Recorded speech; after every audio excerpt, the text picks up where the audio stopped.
1, 2, 3, come on. Oke, di video kali ini pembelajaran kita mengenai bentuk aljabar. Jadi untuk anak-anak ibu yang kelas 7 mungkin ini pertama kali mendengar istilah bentuk aljabar ya. Jadi bentuk aljabar bisa kalian baca penjelasannya. Itu adalah satu teknik penyajian dalam bentuk matematika yang disajikan dalam bentuk huruf dan angka. Itu bentuk aljabar. Contoh bentuk aljabarnya bisa kalian lihat. Ya, kalian perhatikan contoh bentuk aljabar.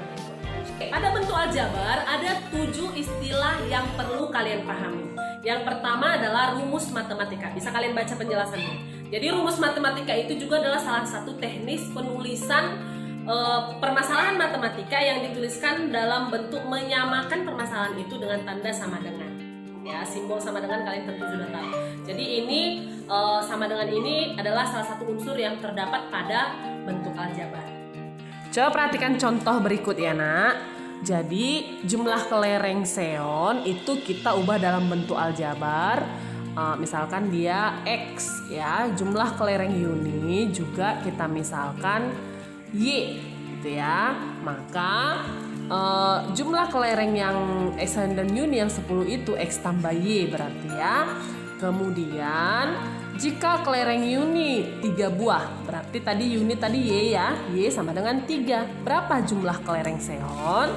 Bisa kita selesaikan dengan konsep bentuk aljabar seperti panjabaran pada contoh. Istilah yang kedua adalah variabel atau peubah ya. Jadi variabel atau peubah ini bentuknya berupa huruf atau simbol. Jadi huruf atau simbol ini mewakili satu nilai yang belum diketahui, yang nilainya bisa berubah-ubah. Makanya dia disebut juga sebagai peubah. Kalian bisa perhatikan contoh berikut.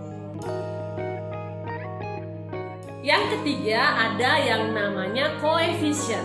Jadi koefisien ini adalah merupakan satu nilai yang dikalikan ke variabel. Ya, pengali variabel. Jadi biasanya koefisien itu selalu berdekatan dengan variabel. Ya, bisa kalian perhatikan contoh. Kalau dia koefisiennya 1 itu biasanya tidak perlu ditulis. Jadi misalnya 2x, berarti dalam hal ini koefisiennya adalah 2 gitu ya. Jadi sekali lagi koefisien itu adalah satu nilai pengali yang mengalikan satu variabel. Istilah yang berikut adalah konstanta. Konstanta berasal dari kata konstan.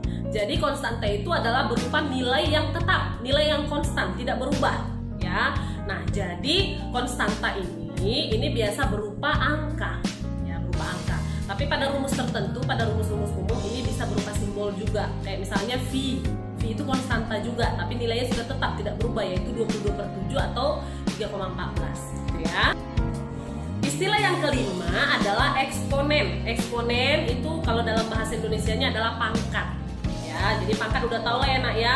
Biasanya pangkat ini berada dengan terikat dengan variabel. Misalnya variabelnya x pangkat 2. Kalau hanya x aja berarti dia x pangkat 1 gitu ya. Jadi kalau eksponen atau pangkat ini biasa prioritasnya dalam operasi hitung itu setara dengan akar.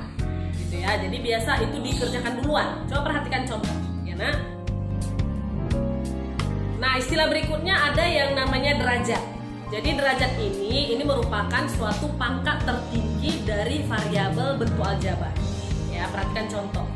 Kalau misalnya ada bentuk aljabarnya yang memiliki 2 variabel, yang mana pangkat tertingginya itulah yang disebut dengan derajat.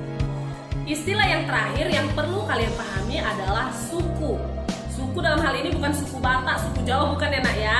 Tapi suku pada bentuk aljabar itu berupa jumlah elemen atau jumlah anggota pada satu bentuk aljabar. Jadi biasanya kalau variabel dengan koefisiennya itu satu dihitung satu suku ya. Perhatikan coba contoh pada tabel ya. Jadi kalau di tabel itu dijelaskan ya berapa jumlah sukunya sesuai dengan jumlah elemen atau anggota yang menyusun suatu bentuk aljabar. Itu suku ya. Jadi suku pada bentuk aljabar itu ada 2 macam.